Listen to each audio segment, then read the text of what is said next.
Well, Xoli, I'm standing in front of the hangar where behind these doors the official processes are taking place, which include, Xoli, the offloading of those remains from that aircraft into the hangar where those boxes will then be moved and put inside coffins that will be draped with the South African flag. And as I speak to you from my vantage point, as we now move closer to also speak to the ANC's Obed Bapela, some of the family members are already standing by, and you'll see the vehicles, the various hearses are awaiting and preparing for the moment when the coffins are unloaded. Mr. Bapela, thank you for your time this evening. You've already made short remarks inside the marquee to greet the families.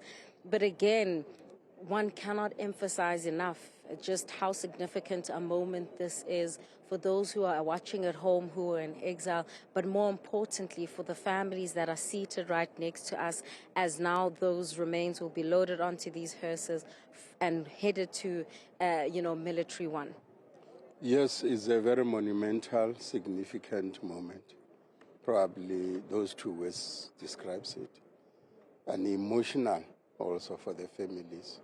And I know at the point when they see the coffins, whatever is inside the coffin, some of them will cry and shed a tear.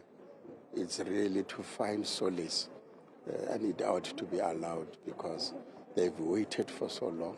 Some of their loved ones passed on without seeing them, waiting for this moment when there were a lot of glitches, a lot of delays, negotiations that were taking place with countries that were hosting them, looking at the laws that governs soldiers when they die in a war.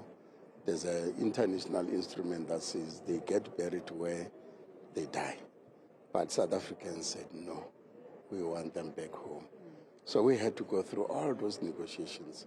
And there was a moment where families were now doing it on their own, those who can afford, and then they'll go and fetch. And we then realized that it does not give dignity.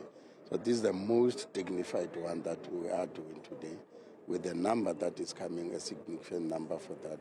And we are happy as South Africa, but also the younger generation, South Africans that are there watching. This is your history. These are freedom fighters.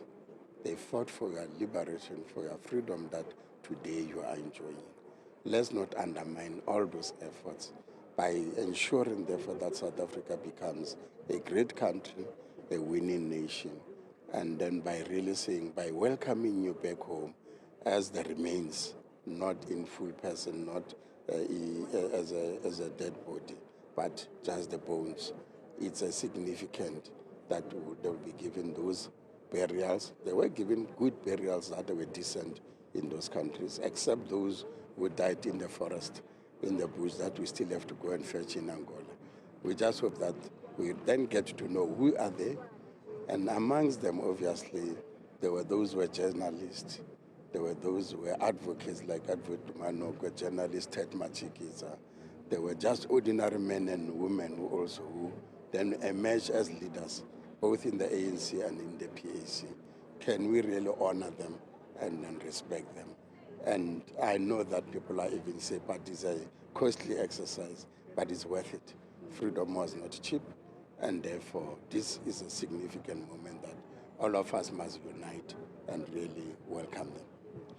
And let's talk about, in particular, how the ANC has memorialized its own heroes. And you were on our channel a few days ago talking about the conversation is about, getting a national heroes acre, and even now with this process, as the remains will be distributed across the provinces to the families, that if that particular, mortuary has a heroes acre, these remains should be buried there. But it speaks to how the ANC, there doesn't seem to have been a plan when democracy actually was ushered in on how you memorialize and remember your own heroes. Am I wrong?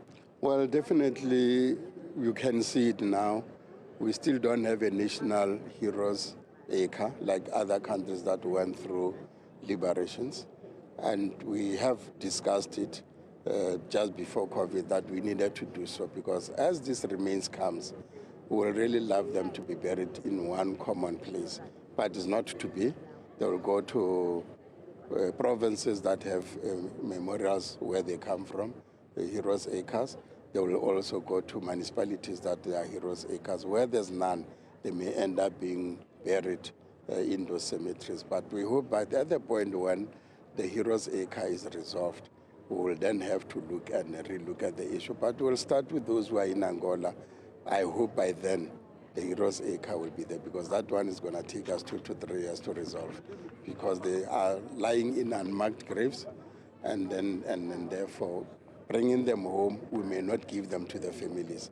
We must have a common place where they all go with the scroll that we have, that who they are, but because they were buried in a hurry, no one could remember who was in which grave, and we'll just bring them and then bury them in the Heroes Acre. At that point, I hope it will have been resolved, and then we are going to be discussing it through the Interministerial Committee as Liberation Movement, asking it to really begin to bring that resolution of the ANC 2022 National Conference that there must be a National Heroes Acre.